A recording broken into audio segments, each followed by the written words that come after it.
You think Iran is just politics, bazaars, and poetry? Then explain this. A funeral ritual where bodies were left for birds, practiced until the 1960s. A cave where people survived skull surgery 7,000 years ago. A valley where the temperature suddenly drops for no clear reason. And right now, beneath entire cities, the ground is sinking. Slowly, silently, irreversibly. Iran is not just a country, it's a layered timeline, where every century is built on top of the last. Cities rise over older cities, roads follow paths carved thousands of years ago, and beneath your feet, history doesn't rest, it waits. Sometimes, it surfaces, and sometimes, it shouldn't. On the outskirts of a desert city, two low stone hills rise from the scorched earth. From a distance, they look natural, easy to ignore. But climb to the top, and you'll find a perfectly circular stone platform with a pit at its center. These are the Towers of Silence. For thousands of years, the dead were brought here.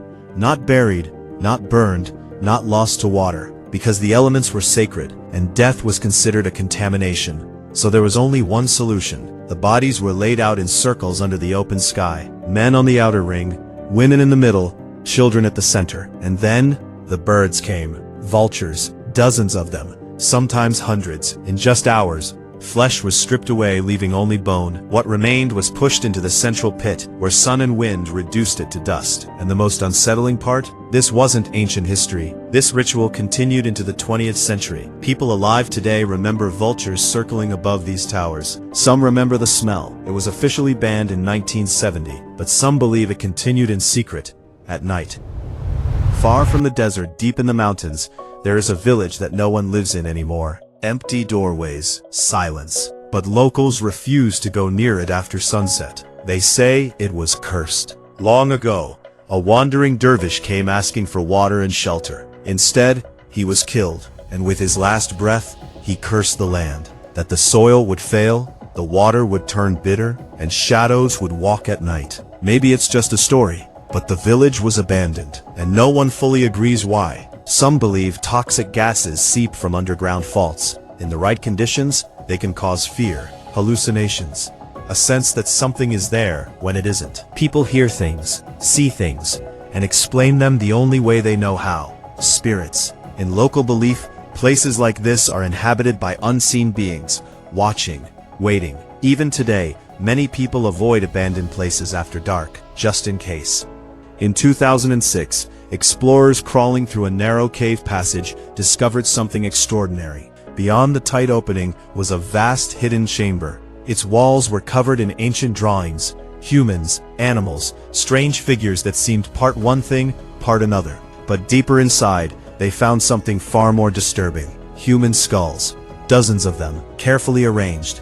Some had perfectly cut holes drilled into them. This is known as trepanation, an ancient form of surgery where a hole is made in the skull. The skulls are between 5,000 and 7,000 years old, and many show signs of healing, which means the patients survived. Think about that. Thousands of years ago, without modern tools, without anesthesia, people were opening human skulls and keeping patients alive. But not all of them. Some skulls were drilled after death. Why? No one knows for sure. Some say it was ritual, to release the soul. Others believe it served a symbolic or ceremonial purpose, or something darker. Its true purpose, still unknown.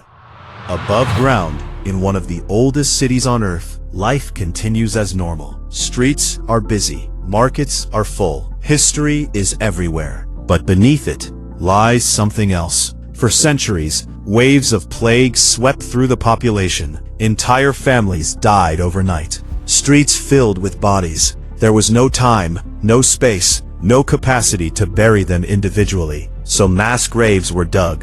Dozens of them, bodies layered and buried beyond the city walls. Over time, the city grew. It expanded outward, and those burial grounds were forgotten. Until construction workers began to dig. Just beneath the surface, layers of bones, sometimes so many that work had to stop. Today, entire neighborhoods stand above these forgotten graves. No markers, no warnings, just a city built quietly on the remains of its past. And then there are the things hidden even deeper. In 2004, a man digging a well suddenly disappeared into the ground beneath him.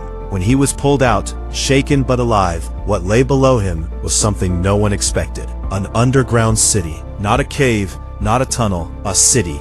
3 levels deep, carved into the earth nearly 2,000 years ago. Narrow passageways forced people to crouch as they moved. Ventilation shafts carried air from above. Storage rooms, wells, hidden chambers, all designed with purpose. This wasn't just a place to live, it was a place to hide. If invaders entered, they couldn't fight properly. And if they chose the wrong path, they might fall into hidden vertical shafts in the darkness below. From small openings in the walls, defenders could strike without being seen. But among all the structures, one object tells the most human story. A small sandal, worn, fragile, a child's, which means children were here. People hiding underground for days, maybe weeks, listening to what was happening above them. War, chaos, survival, and finally, the most unsettling secret of all, because it isn't ancient, it isn't hidden, and it isn't over. It's happening right now. The land itself is sinking.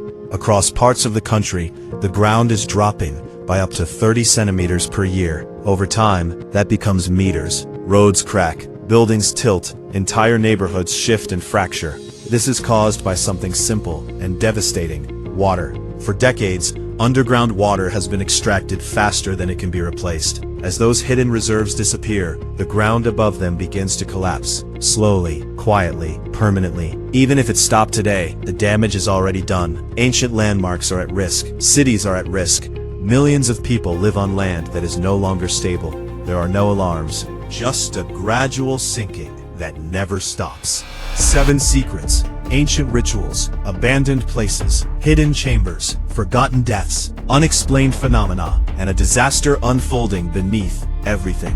What do they all have in common? They're all beneath the surface, buried under history, under cities, under everyday life. Iran is a place where the deeper you look, the more you realize how much is hidden. And maybe the most unsettling part is this: people live with it, they accept it, and they keep going. So tell me, which of these secrets stayed with you the most, and how many more are still waiting to be uncovered?